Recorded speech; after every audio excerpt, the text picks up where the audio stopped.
Ndio. Hiyo ni pointi ya kwanza sasa. Hiyo ya kwanza. Sasa kuna hii sasa. Hiyo sio tatizo. Kuna hii ya kusema kwamba kuanzia mwaka huu mpaka mwaka huu gap hili hapa lazima Yesu anakuja. Hiyo sasa ndio tulikuwa tunajaribu kuipitia hapa kwamba hiyo sasa ndio tunataka tuangalie je. Hiyo kuweka muda kwamba kuanzia 2025 ndio ama 27 mpaka 2030 au 31 hapa Yesu anakuja kuhubiri hiyo. Je, ni sawa ndio ujumbe tuliopewa? Na hatari yake je ni nini? Hiyo ndio tujikite hapo. Sasa hiyo ndio hatari. Swala la sheria ya Jumapili. Ukisha tangaza kwamba sheria ya Jumapili itawekwa mwaka fulani. Alafu ule mwaka ukafanyaje? Ukapita. Matokeo yake kuna madhara makubwa ambayo yalishawahi kutokea hata huko nyuma katika historia. Sasa kisingizio kilichopo ama backup kubwa ya mahubiri kama haya hayo ambayo yamekuwa yakitolewa ya kuelekeza muda wa fulani ni kwenye vitabu vya Ellen White. Sawa. Sasa Ellen White mwenyewe anasemaje? Sawa. Wenye kuweka muda kwamba kuanzia 2000 na hii mpaka 2000 na hii hapa Yesu atakuwa amekuja. Hilo ni kosa kisheria.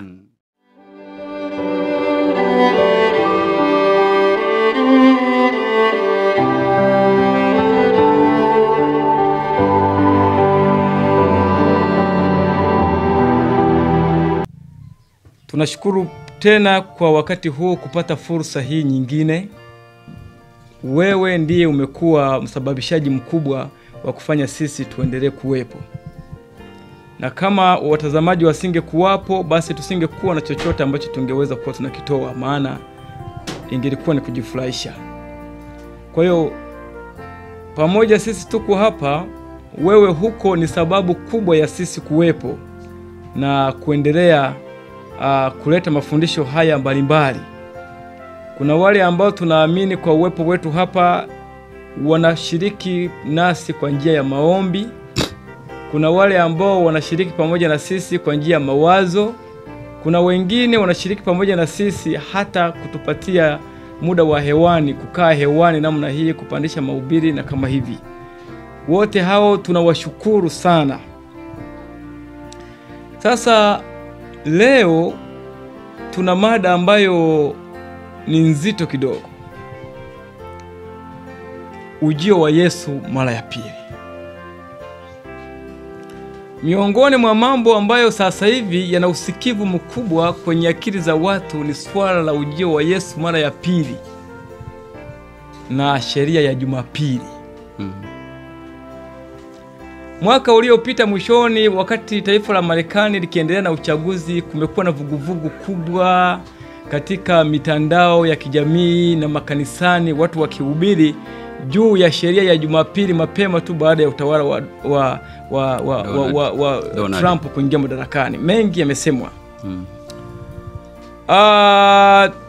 Hatukubahatika kupata nafasi ya kuja na chochote, lakini mwelekeo huu tulio nao ni mgumu kidogo, kwa sababu ni kana kwamba muktadha wa Injili una shift sasa kutoka kwenye maandiko kuelekea kwenye matukio. Ndio. Ni hivyo? Kutoka kwenye maandiko, baada ya watu kukaa kwenye maandiko, wamehamia kwenye matukio. Tumehamia sasa kwenye matukio. Sasa hii italeta ajali. Ndio maana tukiwa tunatarajia kuja na somo lile la kwa nini nyama ilikuja mezani, liko nyuma hapa litakuja na lenyewe, lakini tumeona hii tutangulie nalo, maana hii italeta ajali. Kichwa cha somo letu kinasema hakuna ajuae siku wala saa. Tumeshirichati? Naam. Hiyo ndiyo itakuwa mada yetu kwa siku ya leo. Kabla ya kuanza, ninaomba mimi nisome Mathayo sura ile 24. Mathayo 24 fungu la ile la 35 hadi 36. Maneno ya Bwana Yesu hapa yako namna hii. Anasema mbingu na nchi zitapita, lakini maneno yangu hayatapita kamwe. Huyo ni Yesu. Hiyo ni sauti ya Bwana Yesu. Kwa hiyo chochote ambacho Bwana Yesu ameongea hakuna mahala kitakuja kinyume. Ni vile vile aliyosema. Lakini chochote ambacho wanasiasa wanaongea na kupanga hakina maana kwamba itakuwa hivyo. Ndio. Kwa ni hatari kugeuza masikio kutoka kwa Bwana Yesu tukaelekeza masikio kwa kile ambacho wanasiasa wanapanga nyuma ya kuta za Ikulu. Alafu tukageuza hiyo kuwa injili yetu na tahadharisho kwamba mwaka huu huyu atafanya hivi, atafanya hivi, atafanya hivi, atafanya hivi. Sisi kwa hiyo tufanye hivi, tuitikie mwitikio kulingana na yeye atafanya hivi.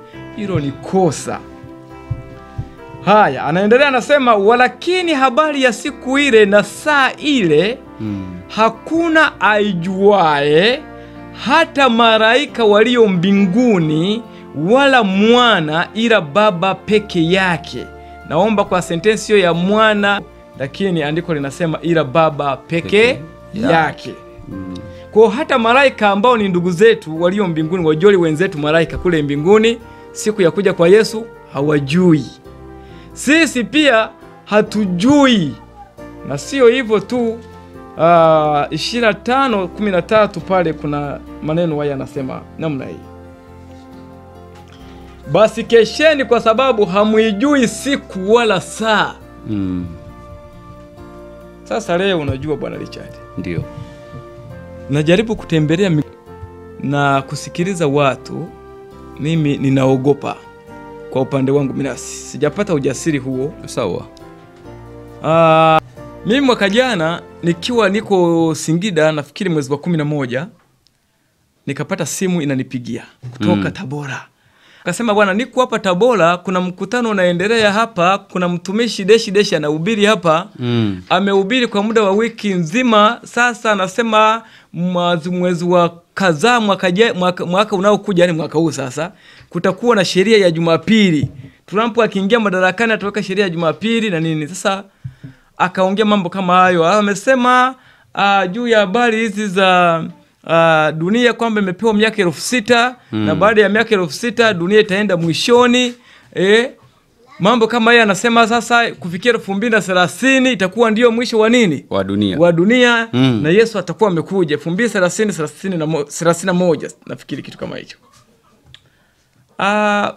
Kwa kweli yako ambayo nilizungumza naye pale na ambayo tataka tuzungumze wote, ndugu zangu wapendwa ambao tunafuatilia mahubiri mbalimbali kwa wajumbe mbalimbali ambao wanahubiri katika mitandao hivi kama sisi namna tunavyofanya.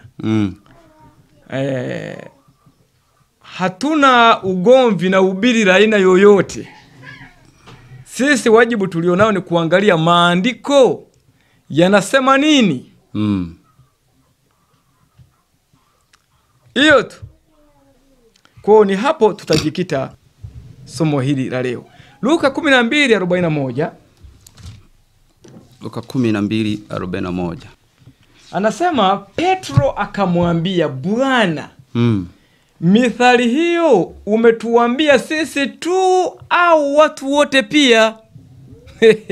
Swali mengi, mazungumzo mengi ya Petro ya Bwana Yesu. Mitume walitaka kujihakikishia, je, usemi huo wa Yesu aliyokuwa anaongea nazo, semi hizi za Yesu, ilikuwa ni kwa mitume tu au alikuwa akiongea na watu wote pia? Unaposoma hapo mtu anakuambia mbona sasa hili ni hii alikuwa anawaambia mitume, alikuwa anawaambia mitume. Sisi leo lakini maswali yote ndani ya Biblia ambayo mitume waliulizwa kwa niaba ya watu wote. Waliuliza kwa niaba ya binadamu wote, binadamu wote. Na majibu ambayo Yesu alitoa kwa wajibu wa wanadamu wote. Kwa hiyo hata katika hili swala tunaloongea sasa hivi kwamba hatujui siku wala nini wala saa. Hili Yesu jibu anapokuja kulitoa kwa maswali kama hayo, manake anawaambia wote. Anatoa kwa binadamu wote. Sawa. Sasa Marko 13:37. Ndio. Andiko linasema namna hii. Na hilo ni waambiaro ninyi. Ndio. nawaambia wote kesheni. Kwa hiyo kumbe kazi tuliopewa sisi ni kufanyaje? Sisi ni kukesha. Ni kukesha, sawa. Na maneno ya Bwana Yesu ni kwa watu wote. Sasa tunakwenda kuangalia mambo yanayohusu ujio wa Yesu mara ya pili. Sawa sawa. Leo tunaona mafuriko ya Injili yanaelekeza kuja kwa Yesu mwaka 2031, 2030, sheria ya Jumapili itakuwepo 2025, sheria ya Jumapili 2027, kutakuwa na secularism. Kuna vitu vingi, watu wanajitahidi kufanya jitihada, nafikiri zingine ni zile ambazo Mungu hakuagiza. Ndio tunaenda kuangalia hapa. Hatari yake ni nini juu ya kuweka muda wa kuja kwa Yesu? Hatari yake ni nini kufuata maoni ya wanasiasa na matamshi yao kuwa ndio mwongozo wa fahamu zetu katika kumwelewa Mungu? Tunaweza tukapatwa na ajali gani? Na kama 2005 hii itapita bila sheria ya Jumapili, wale tunahubiri hivyo tutasema nini? Na wale walioamini hivyo watafanya nini? Hilo ni jambo ambalo tunataka lisije likatupata. Sasa kabla ya kuendelea, ni kualike tupate ombi. Amina.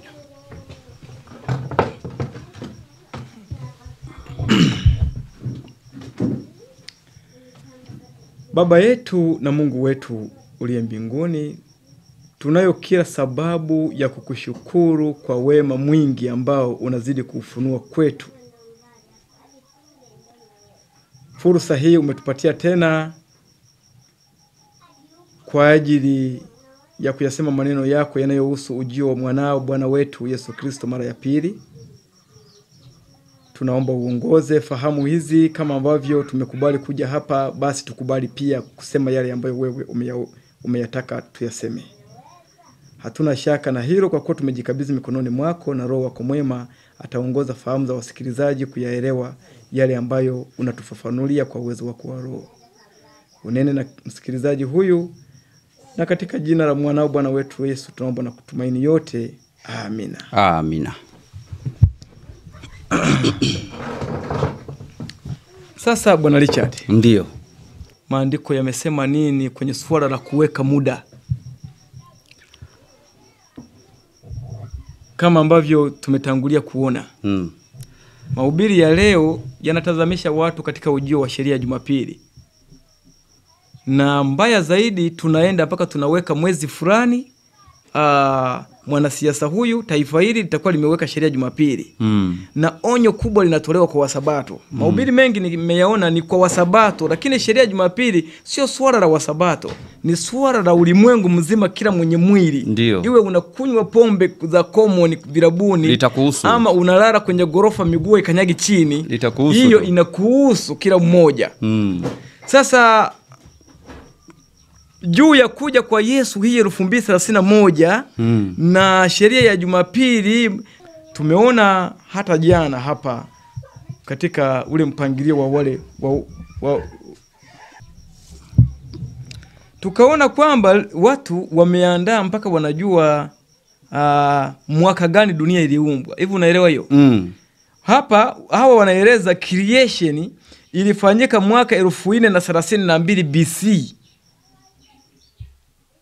1432 BC. Watu wameweka hapa ndio siku, ndio mwaka ambao Mungu aliumba dunia. Hivi unaelewa hiyo? Watu wameshakokotoa, na ni Wasabato wao wanafanya vitu vya namna hii. Haya, sikiliza tena. Wanasema nini kingine? Wanasema hivi, the fall of man in Eden. Anguko la mwanadamu katika bustani ya Eden lilitokea mwaka 3973 BC. Yaani ndio Adamu alitenda dhambi. Hivi unaelewa hiyo? Yaani watu wanaelewa mpaka hiyo. Sasa huu ndio msingi wa kujifunza, na wanaelewa. Safina ilikuja mwaka 2376. Yaani kamili. Hakuna hata kugesi hata kidogo wala makadirio. Ni kamili BC.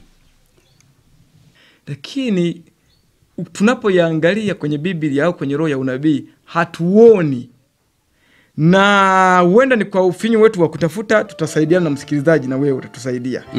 Lakini tunachoshughulika sisi sio hii karama yao walio nayo ya kuweka mpaka mwaka wa uumbaji wa dunia iliumbwa lini wanajua, na Adamu alianguka lini wanajua. Huo ndio msingi ambao umewekwa sasa, na kutokea hapo wana calculate mpaka mwaka wa Yesu kuja unapatikana, mwaka wa sheria ya Jumapili kuja inapatikana, kuwekwa, yani mpaka mwezi watu wanapata.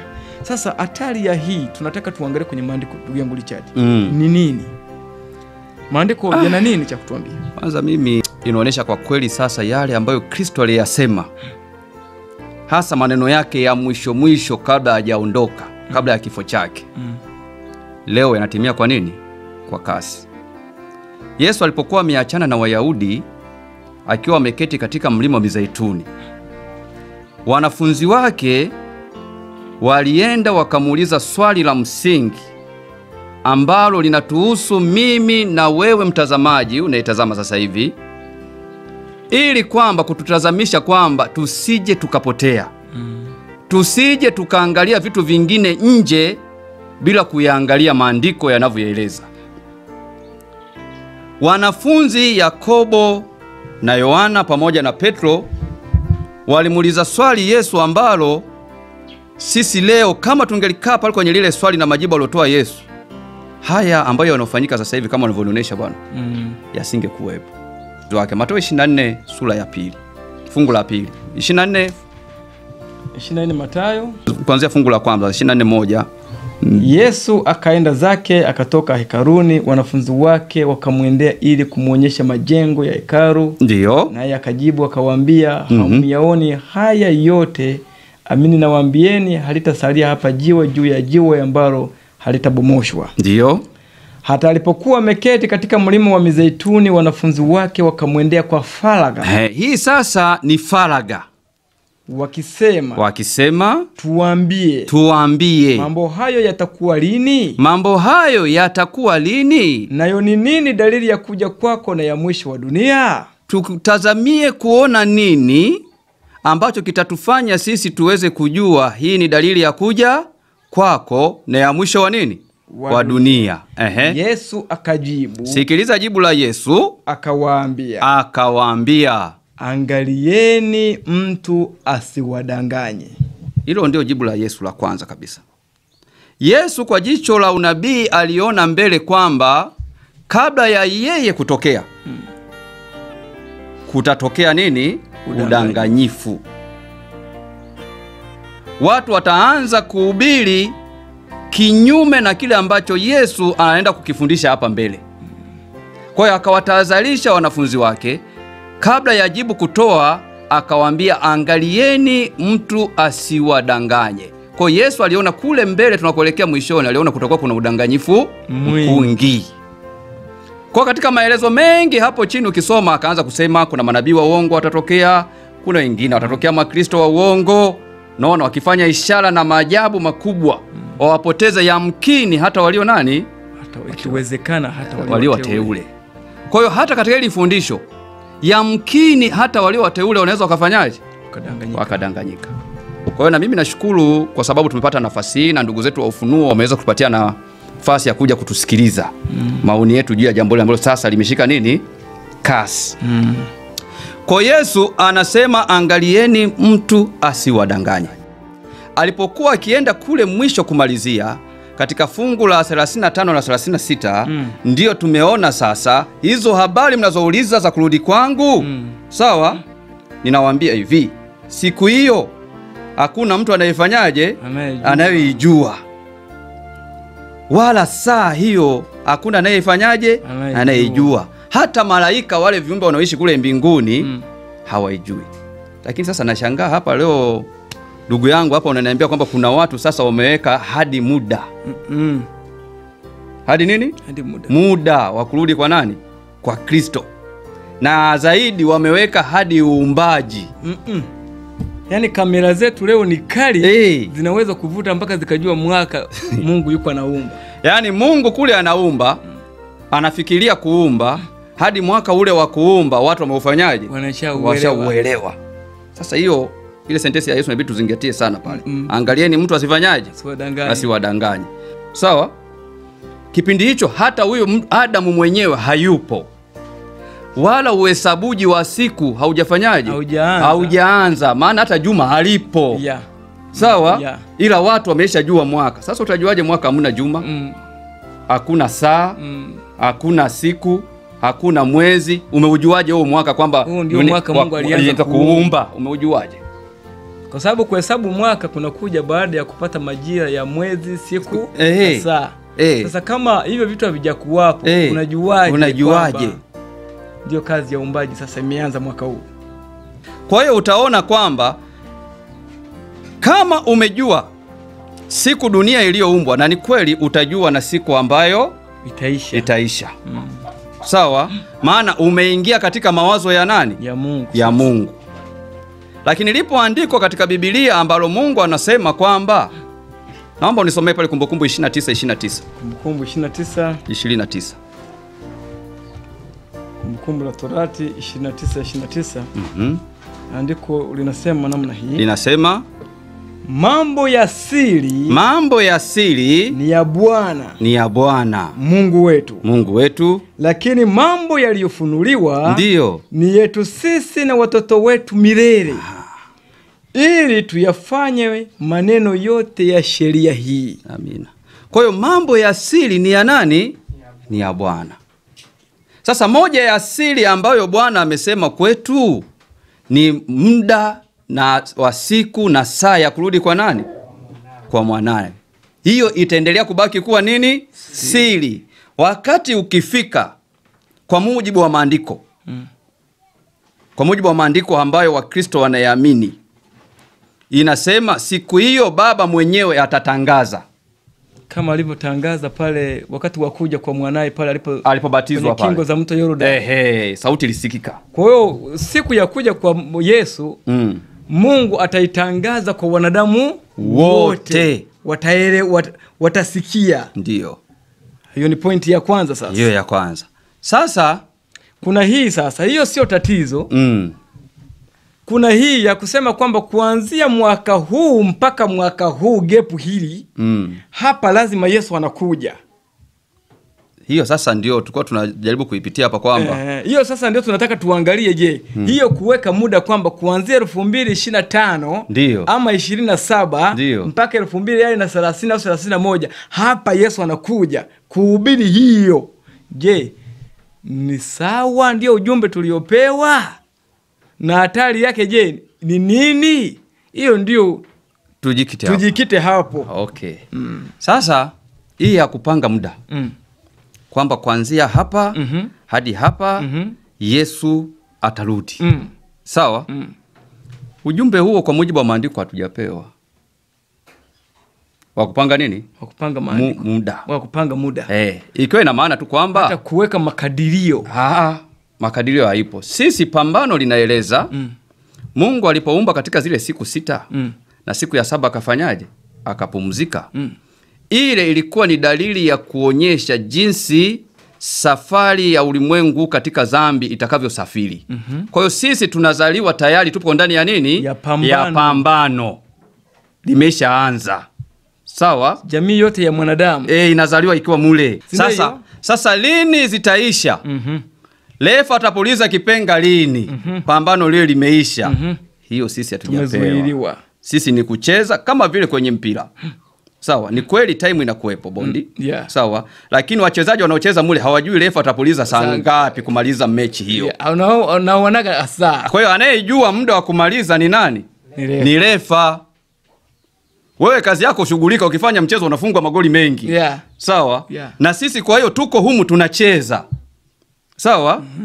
Tunajua kwamba pambano hili na muda wa miaka 1000 ngapi? Muda 6000. Hiyo tumepewa. Kama mpira ni dakika 90. Sawa. Tumepewa. Sawa? Inapoanza. Kwa hiyo unataka kumwambia msikilizaji kwamba unakubali kwamba muda wa dhambi kutawala kati ya wema na uovu ni miaka 6,000. Hilo liko wazi zaidi. Isije kaja bwana kesho ukaja na fundisho lingine hapa. Jamani miaka 6,000 alafu hilo liko wewe ulikataa haipo bwana. Mbona vipi tena unatuchanganya? Unaona? Pambano hilo unavyosema. Richard anakubaliana. Ndio. Pambano kati ya wema na uovu ni miaka 6,000. Ila yeye anachokubali, anachoongeza kwamba yuko uwanjani akielewa anacheza miaka 6,000, lakini ni lini kipenga kitapulizwa, hilo sio jukumu lake. Na wala sio jukumu lake kuseti kwamba kuanzia saa hii hapa mpaka mwaka huu hapa mchezo utakuwa umemalizika. Hiyo sio jukumu. Hiyo ndio tunaangalia, je, ni sawa? Kwa hiyo jukumu hilo sisi hatujapewa. Sasa nikaogopa zaidi kwa sababu kama watu wamejua hata kabla ya mechi, yani mpango wa mechi, yani swala hili tukio litakavyokuwa, wamejua hadi na mwaka ambao Mungu aliumba, wakajua hadi na mwaka ambao Adamu alifanyaje, alianguka. Kwa hiyo hata umri wa Adamu kabla ya anguko watu wanao. Lakini kwa mujibu wa maandiko haya kutoka Mwanzo mpaka Ufunuo, hicho kitu hakipo. Na kama hakipo kwenye Biblia, hata roho ya unabii haiwezi kuwa nacho. Hiyo ndio kweli. Hiyo ni kweli kabisa. Maana roho ya unabii haandiki kitu kipya ambacho hakiko kwenye Biblia. Kwa hiyo sisi tunachoelewa bwana Cyprian, ni pambano lilipoanza. Sawa? Wakristo wote wanaamini pambano kati ya uovu na wema ilianza tu pale tangazo lilipotolewa bustanini, nami nitaweka nini? Uadui. Katika Mwanzo sura ya 3 fungu la 15. Hapo sasa ndio pambano lilianza. Starting point. Sawa. Tunakuja kuonyeshwa katika hilo pambano baba yetu katika mwili Adamu, yeye mwenyewe kimwili katika mwili ule wa dhambi, kupatana kwake na Mungu. Yeye alishiriki katika maisha yale kwa muda wa miaka 930. Kwa tunapata ufunguo kwamba hayo ni maisha ya Adam baada ya kuingia kwenye pambano la wema na uovu. Ndio. Yani baada ya anguko, ambapo Biblia haitupi ni lini alianguka. Ndio. Ila inatupa miaka yake aliyoishi baada ya anguko. Sawa? Ninashukuru kwa sababu tunaenda vizuri. Naamini na mtazamaji kule anaelewa kile tunachokizungumza. Kwamba hili pambano ni lile ambalo Adamu anaishi baada ya kuingia kwenye nini? Kwenye dhambi. Ila hatuambiwi mwaka ambao Adamu alifanyaje? Alianguka. Sisi wengine wote tunazaliwa hapo, pambano linafanyaje? Linaendelea. Na Yesu anakuja kama kaka yetu mkubwa kutufundisha hili pambano litaendelea, lakini hakuna atakayejua mwisho wa hili nini?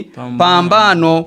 Filimbi, mbingu, filimbi na sana muda na wakati anao Baba. Kwa hiyo tarehe ya kuja Yesu, ndio mwisho wa pambano haiko kwenye Biblia. Iko imeandikwa wapi? Mbinguni. Na anayo Baba. Na iko kwenye moyo wa nani tu? Wa Baba peke yake. Ni huyo peke yake ndiye atakayetangaza itakapofika. Ndio. Kwa hiyo humu kwenye maandiko haimo. Sasa hiyo tumesema sio kesi yetu. Hii kuseti muda bwana Richard. Mimi nataka hapo. Hii kuweka hii kwa mwaka huu mpaka mwaka huu. Hapa lazima Baba atapuliza kipenga. Hii unaelewa hiyo? Hiyo ndio tunatafuta sasa. Kwa sababu ukishaniwekea siku ya sheria ya Jumapili kutangazwa, mwaka wa sheria ya Jumapili ukaniwekea, kwa mujibu wa Danieli sura ya 12, tayari utakuwa umefahamu ukomo wa utawala wa dunia. Ndio. Unaelewa hapo? Ndio. Utayari utakuwa umefahamu kufungwa kwa mlango wa nini? Wa rehema. Yaani ukielewa tu mwaka huu sheria ya Jumapili inawekwa, tayari umeelewa kufungwa kwa mlango wa nini? Wa rehema. Sasa hiyo ndio hatari. Swala la sheria ya Jumapili. Ukisha tangaza kwamba sheria ya Jumapili itawekwa mwaka fulani. Alafu ule mwaka ukafanyaje? Ukapita. Matokeo yake kuna madhara makubwa ambayo yalishawahi kutokea hata huku nyuma katika historia. Sasa kisingizio kilichopo ama backup kubwa ya mahubiri kama haya hayo ambayo yamekuwa yakitolewa ya kuelekeza muda wa fulani ni kwenye vitabu vya Ellen White. Sawa. Sasa Ellen White mwenyewe anasemaje? Sawa. Juu ya swala hili Kuweka muda maalum. Ndio. Helen hakubaliani na jambo hilo. Na ukifanya hivyo, shuhuda hizo ambazo tunazisoma na zenyewe zimeshuhudia madhara ni nini? Ni makubwa. Labda tungepitia baadhi ya madhara yanayotokea kwa kuweka nini? Kwa kuweka muda. Sawa, karibu. Sawa. Sawa. Kipo kitabu hiki kinaitwa Matukio ya Siku za Mwisho. Nilichokuwa nacho hapa mkononi mwangu ni cha mwaka 2002. Toleo la mwaka 2002 na matoleo mengi kidogo. Na sehemu ambayo tutajikita kusoma mambo haya ni katika sura ya 3 ya kitabu hiki. Tuone madhara ya kuweka muda. Tutaanza na kitabu hiki cha Matukio sura ile ya 3 ukurasa wa 29 katika toleo la 2002. Sasa wewe kama unacho, angalia ni cha mwaka gani. Ila sura inayokuongoza ni sura ya ngapi? Sura ya 3. Kichwa kidogo kinasema katika sura ya 3, mambo hayo yatakuwa lini? Sasa sikiliza maandiko yanavyosema. Sura ya 3 ukurasa wa 29, tukianza na ile aya ya 3. Inasema hivi: wengi ambao wamewahi kujiita Waadventista wamekuwa wawekaji wa tarehe. Mara kwa mara wamekuwa wakiweka tarehe maalum za kuja kwa Kristo, lakini matokeo yake yamekuwa ni kutofaulu kila wawekapo tarehe. Wakati hasa wa marejeo ya Bwana wetu umesema kuwa uko nje ya ujuzi wa wenye kupatikana na mauti. Sijapo Bwana Spiriano unasikia? Wakati hasa wa marejeo ya Bwana wetu Yesu Kristo uko nje ya mtu anayekufa. Kwa hiyo ukija kwenye maandiko, kwa hiyo kinikuta mimi niko na ubiri wakati huo hasa wa kuja, maana yake siku miongoni mwa wanaokufa. Ndio. Mimi sasa ni maasi kufa ni Mungu peke yake. Unaelewa hiyo? Ndio. Unaelewa hiyo kesi? Sawa sawa. Kwa hiyo kuhubiri hivyo kwa kuweka muda maalum, maana yake wewe unakuwa umefanya kosa zaidi ya yule ambaye ajiinuae juu ya kila kitu kiitwacho Mungu. Unaelewa hiyo? Kwa hiyo ni jambo la hatari. Hilo ni jambo la hatari. Kwa hiyo kama mimi na wewe na wanadamu wote, maandiko yanaeleza hivi katika Mhubiri, walio hai wanajua watafanyaje? Watakufa. Kwa hiyo kila mwanadamu hapa anajua anafanyaje? Anakufa. Kwa hiyo kama unajua unakufa, ujumbe huu wa kurudi kwa Kristo, wa kuweka tarehe na siku, sio wako. Uko nje ya ujuzi wa mwanadamu wa kufanyaje? Wa kufa. Kwa hiyo kama kuna mtu ameanza kuweka kwamba mwaka fulani ndiyo Yesu atakuwa amerudi, hilo utakuwa umekosea kwa mujibu wa maandiko haya. Anasema hata malaika wenye kuwahudumia wale watakaokuwa wanaulisi wokovu hawaijui siku wala saa. Sasa malaika hawafi, si ndio? Malaika wale watakatifu walibaki mbinguni, wafanyaje? Hawafi. Hata wao ujuzi huo hawajafanyaje? Hawajapewa. Hawajawahi kutuambia, wala Biblia imenyamaza. Sasa tunashangaa kwamba kama kweli kuna mahubiri kama hayo, kwa kweli inabidi labda hao ndugu waliofanya hivyo watatusaidia. Ndio wamekusaidia mwaka wa kuumba dunia. Kwamba hayo wanayapata wapi? Maana Yesu alimshinda shetani kwa kumwambia imefanyaje? Imeandikwa. Hiyo ndio silaha ya Mkristo. Tofauti ya hapo utakuwa umeingia kwenye uongo ambao Paulo naye alipokuwa anaangalia katika nyakati za nini?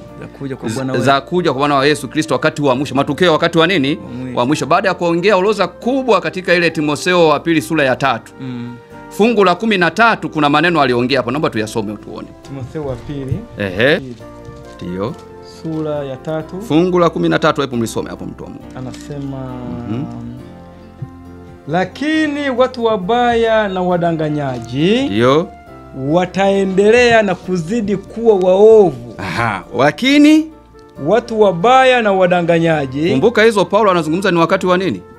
Wa mwisho. Onyo la Yesu kule tumesoma amesemaje? Angalia mtu asifanyaje? Asiwadanganye. Sawa?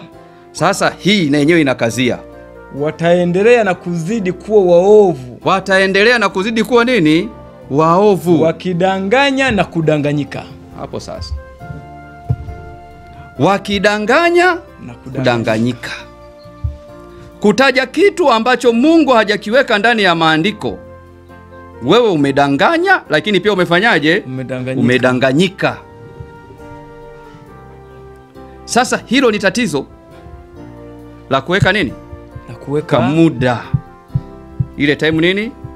Time bond ile. Kwamba hili litaenda hivi, litaisha. Maandiko yanaeleza ujumbe pekee wa muda, wa kuweka muda. Kipindi kirefu kabisa katika unabii ni siku 2200 ngapi? 2300. Sawa? Pale Mungu alitufunulia jinsi kanisa lake litavyofanyaje, litakavyosafiri. Lakini baada ya hapo hakuna tena muda wa kusema kwamba siku moja kwa mwaka sijui kwa siku. Utapoenda kusoma kule mbele Danieli 12 ambayo tunaendelea kuisema sema zile siku pale. Sawa? Zimetajwa zile siku. Zimetajwa ni baada ya sheria ya Jumapili kwa imefanyaje? Imewekwa. Sawa? Ila itawekwa lini sheria ya Jumapili? Hakuna ajuae. Hata wale walio kwenye nyuma ya kuta za ikulu hawajui. Kwa sababu mwisho wa siku nini? Anairatibu, unaona malaika wale wanaambiwa shikilieni pepo wale malaika 4. Ndio. Kwa kimsingi nini? Ingawaje mamlaka za dunia wanapanga kufanya A, B, C, D, E na nini, lakini Mungu ndiye anatoa mwanya wa wao kufanyaje? Kutekeleza kile wanachotaka. Mungu anawaacha wao wafanyaje? Watekeleze. Kwa hiyo bado pamoja wanaweza wakapanga. Tunaona mikutano ya WEF, World Economic Forum. Ndiyo. Wakitangaza mwaka huu lazima kuna haiwezekani tumechelewa sana. Ndio. Mara ngapi wamekaa vikao na kuzamilia. Yanapita. Lakini inafanyaje hiyo? Inapita. Miaka 1800 Marekani ilidhamiria kabisa kuweka sheria ya nini? Ya Jumapili. Na mambo kama Mungu angeachilia, Yesu angelikuwa amekuja. Lakini Mungu alifanyaje? Alizuia. Unaona? Sasa hatuwezi kucheza na matamshi ya wanasiasa. Tuendelee hapo. Kwa hiyo ni sababu mojawapo, ni hatari mojawapo ya kuweka Mungu hajakabidhi mwenye mwili wa kufa. Tatizo lingine linaweza kujitokeza ni kuzorotesha kazi ya Injili. Madhara namba 2. Kuzorotesha kazi ya nini? Ya Injili. Kazi ya Injili inaweza ikazoroteshwa kwa sababu kama alitatokea kwa muda ambao watu wamepanga, wameweka, akili zimeelekezwa hapo pale, alafu ikapita, unatokea madhara makubwa sana. Tuna ushahidi mwingi. Kwa wale wenzetu ujumbe ule, kwa sababu wenyewe waliruhusiwa kukalkuleti wazee siku 2300 ilikuwa ni sahihi, ila walikosea tukio. Sawa? Tunaweza kujifunza madhara yaliyofanyaje? Yaliyotokea kule. Tukarudi kule nyuma tukaona watu 50,000 hadi watu wakakata tamaa, wakabaki watu 50. Yani 10,000 10,000, 20,000, 30,000, 40,000, watu 50,000. Lakini wakakatika, yani sini asilimia ngapi? Watu 49. Wakabaki watu 49,950 walirudi nyuma, wakakata tamaa kwa tukio hilo kutokuwa lenyewe. Kazi ikazoroteka. Wakabaki watu 50. Ndio. Hayo ni madhara ambayo historia inayo katika rekodi. Wanaita mpaka leo the great disappointment. Yani kukata tamaa kukuu ambao kumewahi kutokea katika historia. Ndio. Na hata waliobaki wanaamini iliwagharimu sana kana kurudisha mioyo ya wale wengine walorudi nini? Nyuma. Watu walikuwa wameuza mpaka mashamba. Ndio. Watu walikuwa wana baa, wakageuza baa kuwa maeneo ya kufanyia ibada. Watu wakarudisha makireti kwenye viwanda vya kutengeneza pombe. Bwana, hiyo kazi tumeacha. Kila watu wakajitoa na wakauza vitu vyao, wakajiandaa kwamba kwa kweli tukio lingekuwa ni kuja kwa nani? Kwa Yesu. Kumbe walimiskalkulate tukio, ila muda walifanyaje? Walikuwa ni muda ni wenyewe. Lakini tukio waliloliweka hapa sio lenyewe. Kwa hiyo kuna hatari ya kuzorotesha kazi ya nini? Kazi ya Mungu. Kazi ya Mungu. Ndio. Ikarudi nyuma. Sasa tumepewa onyo. Tunaendelea kusoma. Tunasogea pale katika kitabu cha Matukio. Sura ile ya 3 ukurasa wa 30. Na yenyewe ni aya yake ya kwanza. Sikiliza niseme hivi. Hatupaswi kujua wakati hasa uwe wa kumwagwa kwa Roho Mtakatifu au wa marejeo ya Kristo. Hatutakiwi kufanyaje? Hatupaswi kujua uwe wakati wa kumwaga kwa Roho nani? Mtakatifu au wa marejeo ya nani? Ya Kristo. Kwa nini Mungu hakutupa ujuzi huu? Hilo ni swali. Kwa nini Mungu hakutupa ujuzi huu? Kwa nini Mungu alizuilia hiyo? Alizuilia huyo. Kwa sababu kama angelitupa ujuzi huo, tusingelutumia kwa usahihi. Kwa kama Mungu angeruhusu tujue, bado tusingetumia kwa usahihi. Sasa sifikiria kama hajatupa kwa kuogopa kwamba tutatumia kwa usahihi. Tunapotumia aliyakuwa hatujapewa, hatuna hali yake itakuwa ni mbaya zaidi kuliko ile ambayo tungekuwa nayo. Hii kama tungepewa tusingetumia tena. Kwa nini? Yaani ungetuzuru. Sasa yamkini hatujafanyaje? Hatujapewa kabisa, ila tunatumia. Nafikiri madhara yake atakuwa ni nini? Unakula hewa. Maana yake una chakula ila unakula. Maana kama ungepewa chakula ungekula vibaya ukavimbewa, si ndivyo? Sasa hauna chakula, ila maajabu ni kwamba unafanyaje? Unakula. Sasa unakula nini? Sasa sikiliza, anasema hali ya mambo katika watu wetu ambao ingetokana na ujuzi huu ingezorotesha kazi ya Mungu katika kuandaa watu kusimama katika siku ile kuu ambayo itakuja. Kwa sababu zipo kwa nini Mungu hakuruhusu hilo. Ni kuzorotesha kazi. Maana alipima kama ataruhusu kutakuwa na shida kubwa. Sawa? Na hivi tu hajaruhusu, tayari tunajilazimisha sisi kufanyaje? Kufanya kitu ambacho tujaruhusiwa. Hatujapewa, yani hatuna. Lakini watu tuna. Kwa hiyo kulingana na swali hilo ni zara la ngapi rafiki yangu? Zara namba 2. Kwa hiyo kazi hii itazorota. Itawawia vigumu sana kuwarejesha watu ambao tayari tumewemanisha kwamba mwaka fulani Yesu anafanyaje? Mwaka fulani sherehe ya Jumapili. Na mwaka fulani Yesu anarudi. Sasa uwezi kuwa na roho ambaye anahubiri kwa kubahatisha. Mwaka huu kutakuwa na tukio hili, alafu lisitokee. Na uliongoza pale ulikuwa na Roho Mtakatifu anakuongoza. Hivi unaelewa? Mwezi huu kutatokea tukio hili, alafu lisitokee. Na hapo unasema Roho ndiye alikuwa anakuongoza. Kesho utakuja kusema nini wakati ambapo lile la kwanza alikutokea? Na Yesu anasema yeye maneno yake ni amini na nini? Na kweli. Ndio. Kwa maana yake nini? Tutamfanya huyu Yesu tunayemhubiri asiaminiwe na watu. Na makafiri watapata sababu kubwa ya kutuzomea na kuona sisi tumekuwa waongo siku zote. Labda nikutolee tu mfano kidogo. Katika taifa letu Tanzania, maana tunazungumza haya sio kwamba yako mbali. Ndio. Yashe kutokea hapa Tanzania. Kuna mtu mmoja alitokea, kama unakumbuka miaka ile 2000 hapo nyuma kidogo. Alihubiri habari za kurudi kwa nani? Kurudi kwa Yesu. Akachukua watu akawapeleka mlimani. Sawa. Madhara hayo wa Kristo nadhani tuliyapokea kwa uchungu yalipohitimia pale katika uwanja wa nini? Wa ndege. Hilo ni moja ya fundisho kwetu sisi, kama tungekuwa tumepata onyo hilo. Wala tusingesubutu tena kuweka muda na wakati kamili wa kurudi kwa nani? Yule bwana alidai yuko na nabii ambaye anamwambia leo tukafanye hivi, sasa twende Iraki, sasa twende wapi tukahubiri na vitu kama hivyo. Na ajali kama hii ya kuwa na manabii ambao, hii madhara nafikiri ya kutosoma Biblia sawa sawa. Ya kuwa na manabii ambao wanalala kwenye vitanda vyao ndani ya bukta, wanakuja kutuambia kwamba hiki kimetokea, na jamii ya watu wanaomwamini Mungu kwa kutumia maandiko wanalazimika kumsikiliza bila kuchunguza nini? Maandiko. Tuliona aibu hiyo. Hakuna mahali ambapo walikuwa wanaenda ukasikilizwa. Ilizorotesha kazi. Maana mkiingia hodi, jamani, nyumba kwa nyumba tunafanya kazi, nasema hawa ndo wale wa airport. Kwa hiyo ikawa ni mtego wa panya, ulinasa waliokuwemo na wasiokuwemo. Hali hiyo ni kama inaenda kusahaulika kwenye akili za watu. Ndio. Ila tunarudia tena makosa yale yale. Mwanadamu kama ajifunze kitu kwa makosa na kurudia uasi. Sasa tunarudi tena kwenye uasi ule ule. Na matokeo yale yaliyotokea airport yatakuwa ni maradufu mara 100. Unakumbuka hata kipindi Yesu ajaja. Sawa? Pale Yerusalemu. Kuna watu walitokea wakijifanya kwamba wao ni watu nini? Ni watu wakuu. Watu wakuu. Mithili ile ni manabii wale waliotabiriwa na maandiko. Sawa.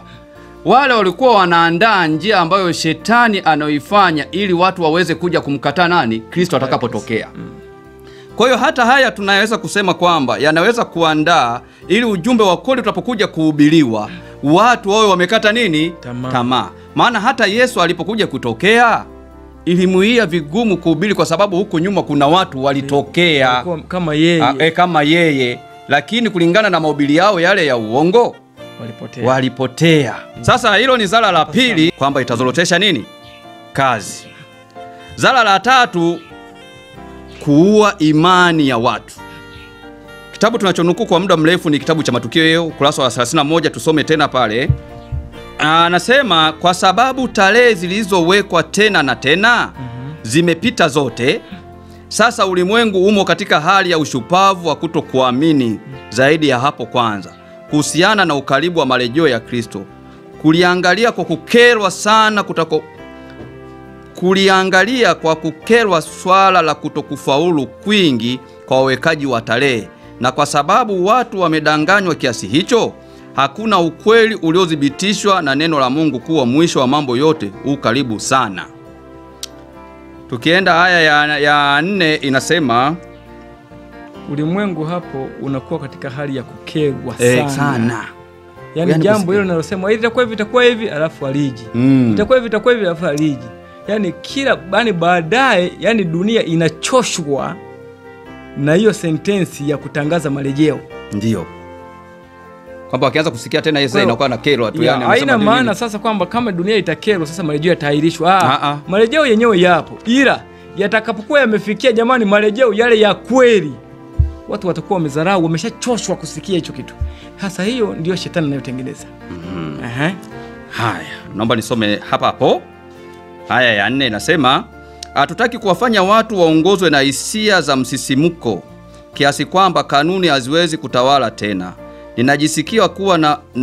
Najisikia kuwa twahitaji kulindwa kila upande, kwa sababu shetani yumo kazini kutenda kwa uwezo wake wote ili kupenyeza mbinu na mipango yake ambayo vitakuwa nguvu ya kutenda madhara. Chochote kitachokifanya msisimuko na kuleta mchocheo katika msingi usio sahihi kiogopwe sana, kwa maana hakika utaleta hadhari mbaya. Anaendelea kusema, daima patakuwepo na miamko ya uongo ya watu washupavu wa dini kanisani, wadaio kuongozwa na Mungu, wale watakaopiga mbio kabla hawajatumwa, nao watatoa siku ya tarehe ya matukio ya unabii ambao bado haujatimia. Adui anapendezwa kuwaona wakifanya hivi, kwa maana wanapoendelea kutoa tarehe za unabii usiotimizwa usababisha machafuko na kutoamini. Tarehe za kutimia kwa matukio ya unabii. Kwa mfano sheria ya Jumapili. Si ndio hivyo? Kumwaga kwa Roho Mtakatifu. Kufungwa kwa mlango wa rehema. Si ndio hivyo? Haya, marejeo ya Kristo kuja kwa Yesu.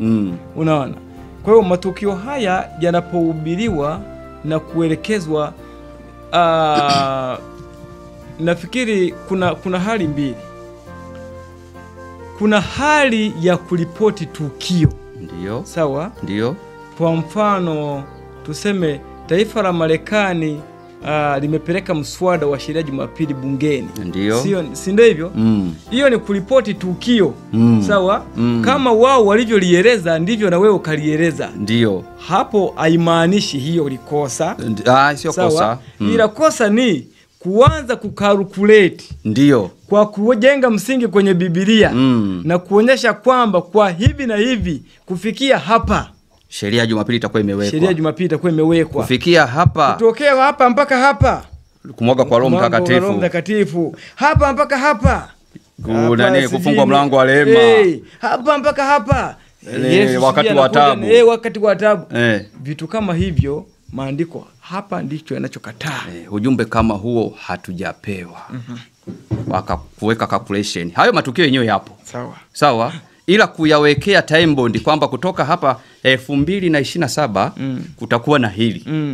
2030 kutakuwa na hili. Huo ujumbe hatujapewa. Ila matukio yenyewe yapo. na yatajidhihirisha kadiri unavyoenda yatatokea. Hayo bado yako mikononi mwa nani? Mwa Mungu. Ndio hichi kinachozungumziwa katika haya hii. Sawa. Hilo ni jambo la 3. Kuua imani za nini? Za watu. Haya, tumalizie na kitabu hiki cha TM, jambo la 4. Kwamba wale wanaofanya hivyo wao wenyewe binafsi, madhara yao wanaotangaza kwa kuweka hizo mida, madhara yao yatakayowapata ni yapi? Katika kitabu hiki cha TM, hii ya Kiswahili ni ukurasa wa 53. Tataja ile ya Kiingereza. Ya Kiingereza ni ukurasa wa 61 aya ya kwanza. Inasema hivi. Sasa kwa wale ambao watenda kazi, anasema kama unajitia nila ya Kristo, kama unaubeba mzigo wake, utaona ya kwamba kuna mengi ya kufanya katika utendaji ambayo watumishi wa Mungu wanayatenda: kumhubiri Kristo na kusulubiwa kwake. Hiyo ndio kazi tuliofanyaje? Tuliopewa. Lakini yoyote atakayeanza kueneza ujumbe, akitangaza saa, siku, au mwaka wa kurejea kwa Kristo, ameivua nila na anatangaza ujumbe ambao Bwana hakuwahi kumpatia. Kwa mtu yoyote atakayetokea na kuanza kutangaza saa na siku kwenye au mwaka, sasa 2031 unatangaza 2027, yani unaweka hiyo, unakuwa umeivua nila. Wewe sio mtendaji wa nani? Wa Kristo. Sasa hiyo ndio hatari ambayo itatupata au itakawapata wote watakaohubiri habari za kuweka siku na saa, au kuweka nini? Mwaka, kuweka time bond. Hiyo unakuwa umejitoa kuwa mtumishi wa nani? Wa Kristo. Wa Kristo. Kwa hiyo kwa swali ulioniuliza kwa haraka kwamba nini madhara yake kwa jambo hili la kuweka muda wa matukio, kwa uchache sana na kwa kupitia kwa haraka, maandiko yanaeleza hayo, kwamba hayo ndiyo yanaweza kutokea kwa wale watakaoendelea kufanya hivyo. Ujumbe huo sisi hatujapewa. Huo sio ujumbe wetu. Sio ujumbe wetu. Yangu mpendwa kabisa, ni dhahiri tunaona namna ambavyo Mungu anajaribu kuongoza fahamu zetu. Kutupatia muda angetupatia, lakini aliona hatutautumia vyema, na ametuzuia kuweka interval fulani ya muda. Hii imekuwa ni kiu ya wacha Mungu wengi kutaka kujua Yesu anakuja lini, mwisho wa dunia lini. Martin Luther yeye katika enzi zake aliweka miaka 300 mbele. Unaona, akikadiria miaka 300 Yesu atakuwa amefanyaje? Amekuja. Mruteri huyu, kanisa hili la Waruteri nafikiri wao walikuwa wametangulia hata kabla ya Waadventista wa kina William Miller. Sawa sawa. Waruteri walitangulia kuweka kwamba Yesu angekuja ndani ya miaka 300 mbele. Mpaka leo imepita miaka 500. Yesu hajarudi. Yesu hajafanyaje? Hajarudi. William Miller alikuwa ni dhehebu gani? Alikuwa ni Baptisti. William wa Baptisti. Wa Baptisti wakaweka mwaka 1844. Sio wa Adventista. Watu wengi wako wanafikiri tukio lile waliweka wa Sabato. Sio wa Sabato. Ni wa Baptisti. Alikuwa ni Baptisti Miller. Miller hajawahi kuwa msabato. Hajawahi kuwa msabato. Miller amekufa sio msabato. Aliyeweka ile siku ya mwaka 1844. Na hata wakati huo akina Ellen White hawakuwa wa Sabato. Ellen alikuwa bado ni Methodist. Wa Sabato hawajawahi kushiriki sana dhambi hii ya kupanga muda wa kuja kwa nani? Kwa Yesu. Na ndiyo tumesoma mawazo yao katika maandiko yao, wanazuia utaratibu huo. Sawa sawa kabisa. Kwa ni aibu kubwa sana kumkuta Mwadventista msabato ambaye amezuiliwa kabisa kwa maandiko ya roho, akiweka muda wa kuja kwa nani? Kwa Yesu, sheria ya Jumapili, sije kumwaga kwa Roho Mtakatifu, kibaya zaidi. Kibaya zaidi, hata hao waliotutangulia. Sawa? Hao waliotutangulia katika imani hii ambao tunaiga, maana imani inaigwa. Sawa? Hawakutuwekea hata mwaka wa uumbaji. Sisi tunaokuja sasa hivi tunaweka hadi na mwaka wa nini? Mwaka wa uumbaji. Kitu ambacho mimi ndio nakiona ni hatari zaidi. Mwaka wa uumbaji, wewe dunia iliumbwa mwaka gani unajua? Miaka ya 2000 kulikuwa na tukio la kubadili zile settings za kompyuta. Sawa sawa. Maana ilionekana tarehe za kompyuta zimewekwa mpaka kufikia mwaka 2000. Na ilipofika hivyo the year 2000 Y2K, nafikiri watu wengi wanaelewa. Kompyuta zilibadilishiwa mfumo, kompyuta zote duniani. Kwa kuwa zilikuwa zimesetiwa kufikia ukomo mwaka 2000. Lakini mpaka leo zinasoma nafikiri miaka mingi zaidi huko mbele. Ziliposetiwa sasa hivi. Hapa nilikuwa naangalia Halotel kwenye line yangu, wameniwekea bando langu lina expire mwaka 2050 na kitu. Hivi unaelewa? Sasa nikaelewa wamenipa bando la kuexpire mwaka 2050. Yani zile zinaishia hapo. Yani mpaka mwaka huo dunia hii itakuwa inaendelea. Wao wana uhakika maana yake nini? Kompyuta zao zinasoma mpaka tarehe mpaka huko. Ndio. Hiyo ni baada ya update ya 2000 mwaka 2000, marekebisho hayo.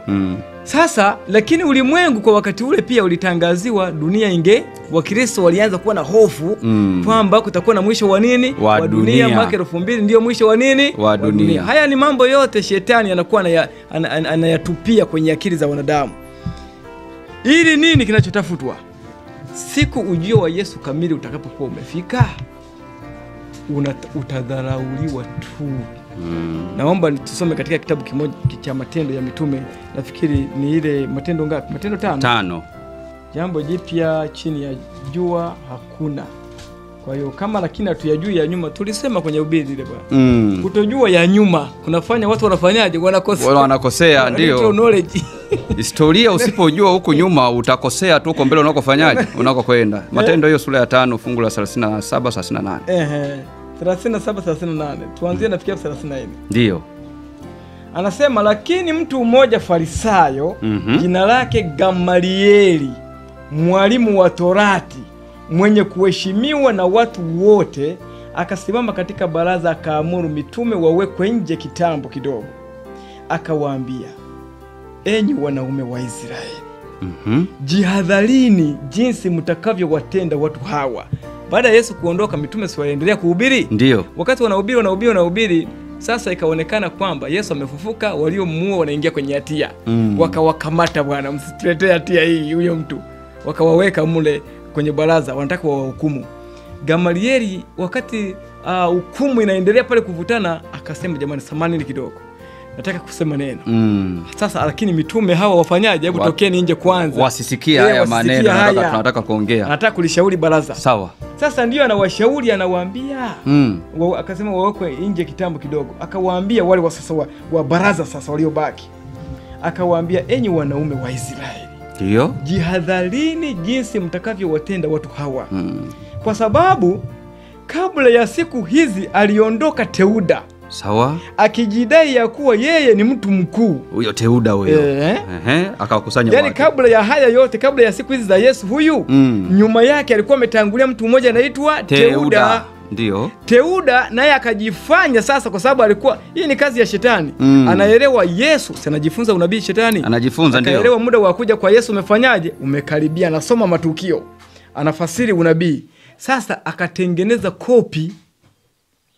Bwana mmoja anaitwa Teuda. Teuda naye kwa ujinga akakubali kujifanya yeye ni nani? Ni Masihi. Akaingia kwenye uasi, kaona Teuda, akapata wafuasi wengi. Sikiliza. Kwa sababu kabla ya siku hizi aliondoka Teuda akijidai ya kuwa yeye ni mtu mkuu. Watu wapata 400 wakashikamana naye. Kwa hiyo wakakubali yale mafundisho ya Teuda. So unaona Yesu alikuwa na watu wangapi? 120. 120 ndio. Alipoondoka, lakini Teuda alikuwa amepata wangapi? 400. Uongo na wafuasi wengi unajua. Ndio. Watu 400 wako nyuma ya Teuda. Haya, anasema naye aliuawa na wote waliomsadiki wakatawanyika, wakawa si kitu. Unaona Yesu hata tukio la kumuua, shetani hata tukio la kumuua Yesu alikuwa na roho amelifeki. ili Yesu atakapokuja kuwaongoza wamuue waone kitu cha kawaida, maana wameshauaga wengine wapi? Maana yake ni kwamba alikuwa amewaandaa watu kwamba watu kama hawa ni kuwaua. Ukishawaua kundi linafanyaje? Linatawanyika. Kwa hiyo hata Yesu alipokuja wakajua mchezo ni ule. Ni kuua. Maana tukishaua hao wanafunzi na wao watafanyaje? Watatawanyika. Kama walivyozoea kwa Teuda. Sasa kwa hii ikawa kinyume. Watu ni viwete wanasimama. Unaona? Ni vipofu wanaona hii kwa Teuda tukuona hii. Sasa ndio hapo Gamalieli anachengwa kwenye akili, anasema hii tusubiri kwanza, hii ni nyingine, sio kama mliozoea. Sawa. Naendelea hapa anasema hivi. Baada ya mtu huyo aliondoka Yuda Mgalilaya. Huyu ni Gamalieli anaendelea kuwakumbusha hapo kwenye baraza. Baada ya mtu huyo aliondoka Yuda Mgalilaya, yani alikuja tena mtu mwingine anaitwa Yuda. Huyo Yuda alikuwa anatokea Galilaya. Siku zile kule alikotokea Yesu. Siku zile za kuandikishwa orodha. Unaona ilikuwa ni karibu na kuzaliwa Yesu hapa sasa. Kipindi cha mfalme Augusto. Yani kipindi hicho ndio kwenye sensa, wakati ule wa sensa wanaenda kuandikishwa Mariamu na Yusufu, kumbe kuna njemba inaitwa Yuda, yenyewe nayo ilikuwa imekuja imejifanya Masihi.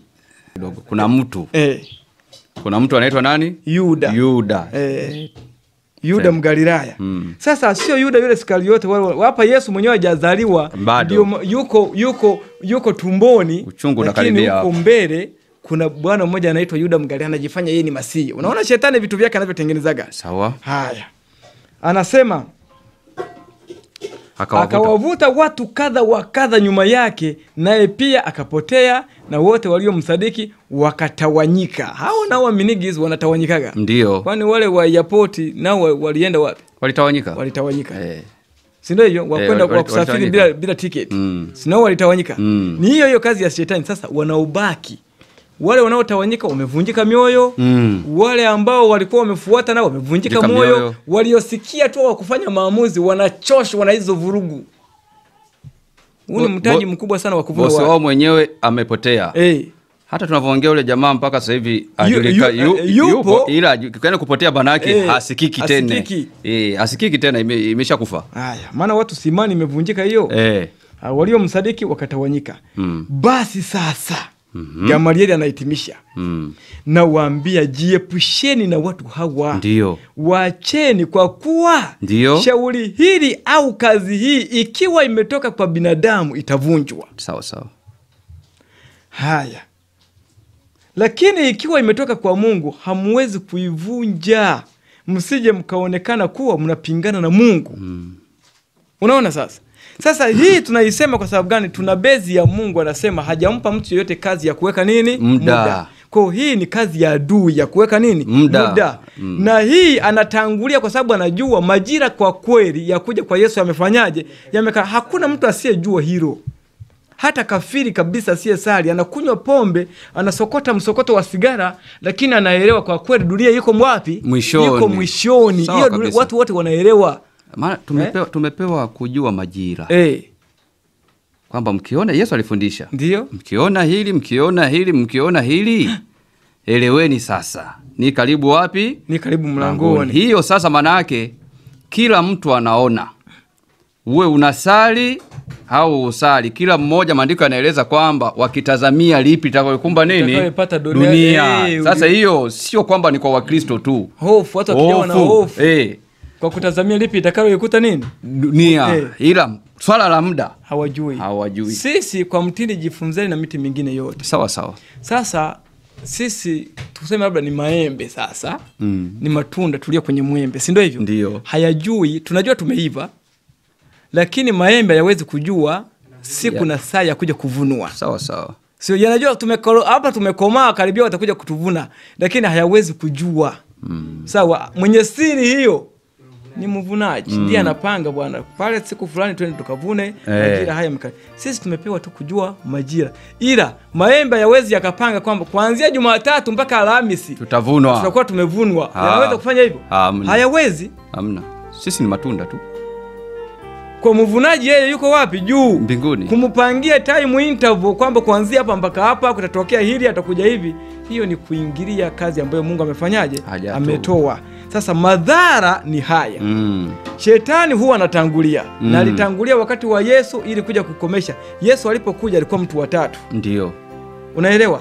Akiwa ametangulia nani? Teuda, ametangulia Yuda Mgalilaya. Na Yesu naye alipokuja alipita kwenye nyayo kama zile za wale wa nyuma. Watu wakajua ni yale. Ndio yake na Teuda. Haya ndio nini? Sasa wakati huo Yesu anaenda kukamatwa, kulikuwa na bwana mmoja yuko wapi? Yuko gerezani. Anaitwa Barabas. Maana ya neno Baraba maana yake ni mwana wa baba, mtoto wa baba. Sawa? Ndio. Baraba alikuwa ameshtakiwa kwa kosa la uhaini, kupindua serikali. Na ujue kwa nini Wayahudi walimchagua Baraba wakamwacha Yesu. Baraba naye alikuwa amekuja kama Masihi kulikomboa taifa la Israeli kutoka mikononi mwa Warumi, ila kwa kufanya mapinduzi ya kisiasa. Na kwa namna hiyo, kwa sababu ndo anapenda watu, wakampenda zaidi kuliko yule, wakampenda zaidi kuliko Kristo aliyekuja kuwakomboa katika mambo ya kiroho. Ila Yesu ukombozi wake ukawa umetabiriwa ni kweli, ila wanauona sio ule wa kuwapindua Warumi. Yesu yani anaona waombeni adui zenu, wapendeni na wauzi. Vitu gani tena hii? Hawaelewi yani. Anageuza yale ambayo wakaona wewe hatukuelewi, ila Baraba ndio tunafanyaje? Tunamuelewa. Pilato akauliza, je, tumwachie Baraba au huyu? Wakasemaje? Tupatie nini? Baraba. Kwa nini? Walimuona jitihada zake za kulikomboa taifa la Kiyahudi ziko. Unajua tunafikiri Baraba watu walimchagua kijinga. Si kweli. Kulikuwa na sababu za msingi. Ni triki nzito ilikuwa imefanyika. Na Yesu akatolewa kafara kwa niaba hii ya Baraba, kwa sababu alionekana Baraba ni nini? Ni msaada. Sasa uelewe nini? Wakati Yesu anahubiri, wakati huo Baraba yuko kushawishi watu ng'ambo ya pili wafanye mapinduzi ya kuondosha nini? Warumi. Sawa. Wanamkamata Baraba katikati ya mahubiri ya Yesu. Baraba yuko sero na Yesu anaendelea kuhubiri, na wanakutana wote katika katika baraza la kuhukumiwa. Ndio. Yule yani ilikuwa ndio wakati ambao wote siku hiyo watolewe kwa ajili ya kwenda kufanyaje. Na inasemekana wanahistoria wanasema msalaba ule ambao Baraba ilitakiwa, yule aliyowekwa Yesu ilikuwa ule ni wa nani? Wa Baraba na wale wezi wanyang'anyi wawili. Ila Baraba sasa ikabidi atolewe, mahala pake awekwe nani? Aweke Yesu, maana ndicho Wayahudi walichochagua. Sasa utaona kulikuwa na mfululizo wa watu, majaribio ya watu wangapi? Watatu.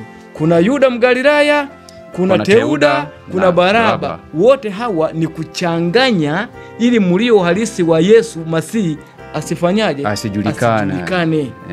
Yani kuharibu kazi, hata kama mkianza kuitangaza ionekane kwamba hiyo ni ya nini? Ni wazushi kama wale waliopita huko nyuma huko. Wametuvuruga. Kwa hiyo hiyo ni historia. Na iko ndani ya Biblia. Na msomaji makini wa Biblia anaweza kuyaona sasa na waanza kutokea sasa hivi. Yanajirudia yale. Kwa kimsingi nini? Tunavyoona haya mambo, watu wanaanza kutangaza muda wa kuja kwa Yesu. Unajua hata warokole nao nimeangalia nao wanatangaza kuja kwa nani? Kwa Yesu. Nao wanaweka nao. Ndio mahubiri sasa hivi amesonga. Ndio mahubiri. Ambapo hata Yesu alipokuja karibia neno kula mazungumzo tunaambiwa ilikuwa ni juu ya marejeo ya nani? Ya Yesu. Yaani habari ya mjini ilikuwa ni hiyo. Kuzaliwa kwa Yesu. Kila mtu alikuwa anachunguza hapo. Na kila mtu alikuwa na kusema. Ndio. Lakini kama ndio walitokea kina Teuda, kina nani na wengine, lakini walikuwepo ambao walikuwa wanachunguza kwa makini. Wakavuruga. Umeona? Sasa hii sisi isije ikatupata. Sasa tunapohitimisha. Ndio.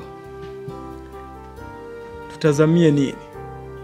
Kwa sababu hapa tunahubiri sasa kazi ambayo ni ngumu sana. Injili sasa hii ya marejeo ya Kristo, maana yake inakuwa ni kama unajaribu kupita katikati ya jiwe, ufa wa jiwe lililopasuka ng'ambo mbili. Wewe upite wapi? Katikati. Na usichubuke. Maana hapo unaona watu wanahubiri wameweka muda wa kuja. Ndio. Na wanaweka miaka 6,000 ambayo miaka 6,000 ya pambano ni kweli. Ni kweli yenyewe ina shida. Shida inayoingizwa ni nini? Kuweka muda fulani. Kuweka kwamba muda fulani pambano litakuwa limefanyaje? Limeisha na Kristo amefanyaje? Amerudi. Na dhambi nyingine kuweka muda ambao dunia iliumbwa siku gani? Yaani hiyo hapo sasa ndio kuchanganya zaidi. Hiyo sasa ni bara. Hizo kamera zilizotafuta hapo mimi sizielewi. Sasa sisi hapa kwa maelezo haya, sisi je, hatutatangaza marejeo ya Kristo? Na kama tutatangaza, wale watakaokubali kutangaza ni kwa namna ipi sasa? Maana haina maana kama hata wewe unayesikiliza ulikuwa umejiunga upande huu, haina maana ulikuwa umeasi. Sio kwamba walikuwa wameasi. Walikuwa wajaasi, ni jitihada ya kutafuta nini? Ukweli. Hatuhesabu mtu kwamba sasa naye ubiri au ameasi kabisa. Hiyo sisi hatuko hapo. Sawa. Tafadhali. Sio kazi ya ufunuo hiyo waliotupatia. Ni jitihada nzuri ya kumtafuta nani? Mungu. Sasa kama ulikuwa upande huo, sasa badili mwelekeo. Sasa ndio hiyo. Ni mwelekeo upi sisi tutakuwa nao? Ile Waibrania ambayo tumesema inaosema kwamba tuangalie sana. Tungesoma nadhani hiyo Waibrania. Sijui kama unaikumbuka vizuri. Waibrania 13:7. 13:7. Naomba uisome hapo. Anasema wakumbukeni wale waliokuwa wakiwaongoza. Waliowaambia neno la Mungu. Tena kwa kuchunguza sana mwisho wa mwenendo wao, igeni imani yao. Malizia na fungu la 8. Yesu Kristo ni yeye yule. Jana, ndio, na leo na hata milele. Amina. Yesu habadiliki. Msichukuliwe na mafundisho ya namna nyingine. Hilo ni onyo. Na ya kigeni. Ndio. Maana ni vizuri moyo ufanywe imara kwa neema, wala si kwa vyakula ambavyo wao waliokwenda navyo hawakupata faida. Kwa hiyo hapo kuna maonyo. Imani kwa kweli inaigwa.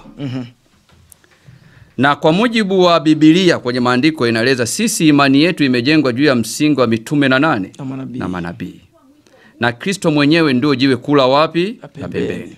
Sasa jiwe kula pembeni ameeleza kwamba siku na sana wakati wa kurudi kwake uko nje ya uwezo wa mwanadamu wa kufanyaje? Wa kufa. Na sio uwezo wa mwanadamu wa kufa tu, hata wale malaika ambao wamebaki wao wana uzima wa milele hawakupewa nafasi hiyo.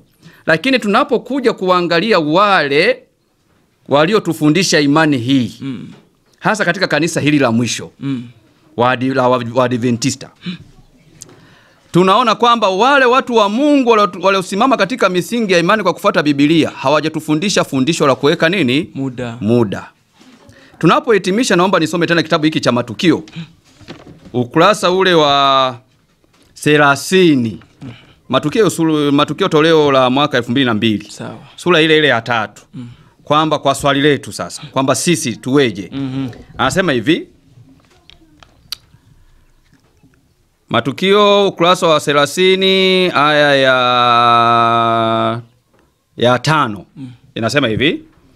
Sisi hatumo katika kundi la wale wanaoweka kipindi maalum cha wakati utakaopita kabla ya kuja kwa Yesu mara ya pili pamoja na utukufu mkubwa. Kipindi maalum cha wakati, yani kipande fulani kwamba hiki sasa kitapita, alafu Yesu ndo anakuja hapa. Sawa. Hatumo. Sisi hatumo kwenye hiyo. Kwenye hiyo sisi hatumo. Kwa hiyo hata tunapokuwa tunaongea hapa sisi hatumo. Jamii iweze kuelewa, watazamaji waweze kuelewa. Sisi hatumo katika utaratibu wa kuweka kipindi fulani cha nini? Cha wakati, kwamba kikipita hiki kufikia hapa mwaka fulani hapa Yesu atafanyaje? Atarudi. Ninaomba katika hilo kundi sisi hatutakuwepo. Wale wote wanatutazama waelewe kwamba sisi hatumo. Ila haina maana kwamba hatufundishi marejeo ya kurudi kwa nani? Kwa Kristo. Huo ni ujumbe wetu. Lazima tutangaze, lakini hatutaweka time bondi, muda maalumu kwamba muda huu Yesu anafanyaje? Atakuja. Hilo sisi fundisho hatuna. Kwa hiyo watazamaji wetu na hasa wafuatiliaji, hapo ni muda, yani muda fulani tu, kuanzia hapa 2020 ngapi kwenda mpaka hapa 2000 ngapi atakuwa amekuja. Hiyo ndio kosa. Ndio. Lakini kwamba Yesu amekaribia, hiyo tuko namba moja kabisa. Na pambano la miaka 1600, liko wazi ndani ya Biblia. Okay. Kama tutapata nafasi siku moja tutakuja kulipitia hilo na yenyewe uone kwamba jinsi lilivyo. Sawa. Hapo sasa unaona kama unarejea kwenye timamu na kuelewa sasa na kupata akili nafunguka vizuri. Sawa. Sisi hatumo kwenye kuweka muda fulani. Hiyo ndo yani najua shetani ni mgumu kwenye kuachilia akili zielewe. Yani narudia hii ili kusudi ikae vizuri. Kwenye kuweka muda kwamba kuanzia 2000 na hii mpaka 2000 na hii hapa Yesu atakuwa amekuja.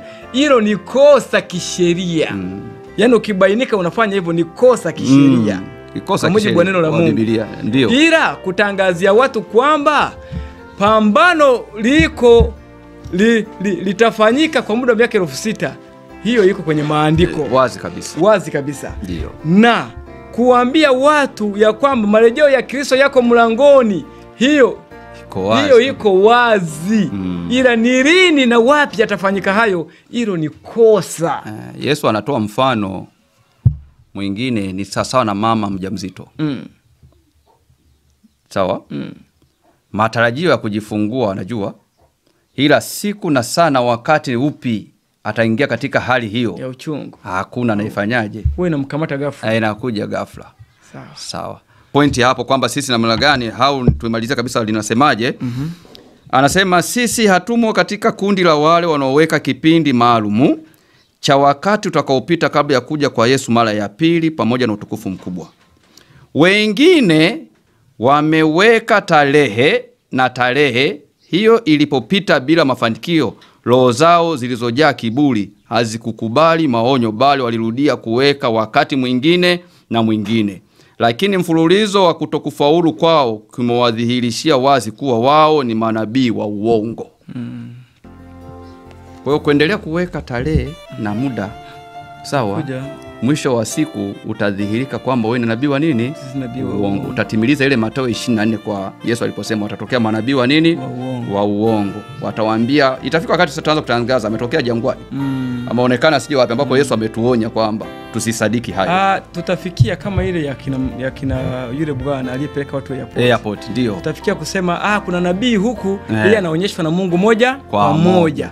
Mimi hapa naongea na Mungu, malaika ananitokea naongea naye moja kwa moja. Na wameshatokea sasa hivi. Tutafikia hatua hiyo. Wameanza kutokea kwamba hapa unavyoongea naongea na Mungu moja kwa nini? Kwa moja. Moja kwa moja, na nionyesha hivi na hivi. Ameanza kutokea. Tena kwa wale wanajiita nani? Wa Kristo. Kwa kule kwingine tulipokuwa tunatazama tulikuwa tunaona ni kitu cha kawaida tu, kwa sababu tunajua kabisa hawa ni kule kwenye ibada ya Mungu bali. Lakini sasa cha kushangaza ni wale ambao tunaona ni wa nyumbani. Wanaanza kutangaza vitu kama hivyo kwamba anaonyeshwa nini? Moja kwa moja. Live. Matokeo kama hayo. Sasa ni jambo la hatari. Tupime. Isaya anasema waende kwa sheria na nini? Kwa sheria na ushuhuda. Na kama mtu asemi sawasawa na neno hili, bila shaka kwao hapo ni usiku totoro. Haijalishi unasisimuka kiasi gani, haijalishi unaelewa fundisho hili la kurudi Yesu mwaka fulani linakuingia kiasi gani, haijalishi liko sahihi kwenye isabati yako kiasi gani, kama Mungu amekataa, ni salama na ni vema kutopiga hatua zaidi ya hapo. Mpaka tutakapokutana wakati mwingine. Mimi Bwana Richard ni kushukuru sana. Bwana aweze kukubariki, na tupende tu kuzungumza na msikilizaji wetu. Usisite kutoa maoni au kutuandikia ujumbe. Na nitoe pia maneno machache mwishoni hapa. Kuna wale ambao akipata ubiri kwenye channel unalichukua, yani ukishakiliki ni lenyewe una download, unakimbia nalo kwenye flash yako au kwenye simu. Ni jambo zuri kuhifadhi. Lakini channel hizi zetu za mtandaoni unavyoziona inakuwa kwa kupata kwa support ya vitu viwili. Moja, muda wa kutazama. Mbili, kuweka ile like. Kama ubiri umelipenda, umelichukua kulidownload, usiondoke bila kuweka like. Hiyo inasaidia kutembea kwa chaneli, inatembea muda, yani kwa watu wengi zaidi. Kwa unaweza ukashiriki kuwa mhubiri kwa kuweka like, yani unaisukuma chaneli hiyo itembee zaidi kwa watu wengine. Lakini pia unapocomment mawazo yako, yani ni sehemu pia ya kuifanya chaneli ikue. Kwa unaweza kushirikiana na Ufunuo Studio kusukuma ujumbe huu mbele kwa kukomenti, kusukuma huu ujumbe mbele kwa kulike.